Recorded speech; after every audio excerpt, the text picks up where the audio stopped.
అంటే దాంట్లో నిజానిజాలు కానీ వాస్తవాలు కూడా తెలుసుకోకుండా అసలు అప్పుడు ఆయన మాట్లాడిన వ్యక్తి ముఖ్యమంత్రిగా లేడు.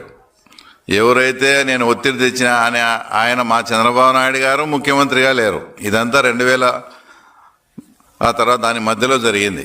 అంటే 1924 మధ్యలో జరిగింది ఇదంతా. అప్పటికి ఆయన ముఖ్యమంత్రి కాదు, ఈయన ముఖ్యమంత్రి కాదు. సాక్షాత్తు తెలంగాణ జలవనరుల శాఖ మంత్రి అయినటువంటి హరీష్ రావు గారు అసెంబ్లీలో మేము సుప్రీంకోర్టులో పిటిషన్ వేసినందువల్లనే ఈ రాయలసీమ ఎత్తిపోతల పథకం ఆగిపోయిందని ఆయన అసెంబ్లీ సాక్షిగా కూడా చెప్పినాడు. అంటే ఇన్ని వాస్తవాలు కళ్ళ ఎదుట కనపస్తానే కూడా ఒక లేని దాన్ని పట్టుకొని మా వల్లనే దుష్ప్రచారం చేయడం, ఇదంతా అసలు ఇది ఎట్లుందంటే ఆయన ఏదో మాట్లాడడం, ఇప్పుడే వీళ్ళు ఇన్ని రోజుల నుంచి నిద్రపోతాను ఈ నాయకులు ఇప్పుడు అంత గగ్గోలు పెడతా ఉండడం. తర్వాత దీనికి నేను సూటిగా ఒకటే ప్రశ్న అడుగుతాను.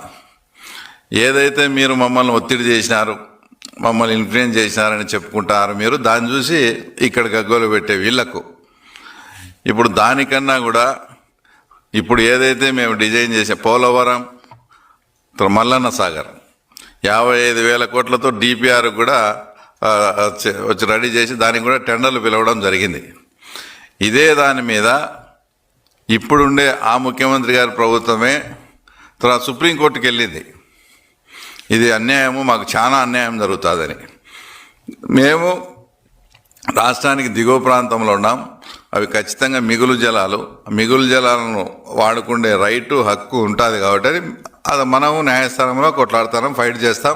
దానికి తప్పకుండా విత్ పర్మిషన్ తెచ్చుకొని ఆ ప్రాజెక్టు పూర్తి చేసే బాధ్యత తెలుగుదేశం పార్టీ తీసుకుంటుంది.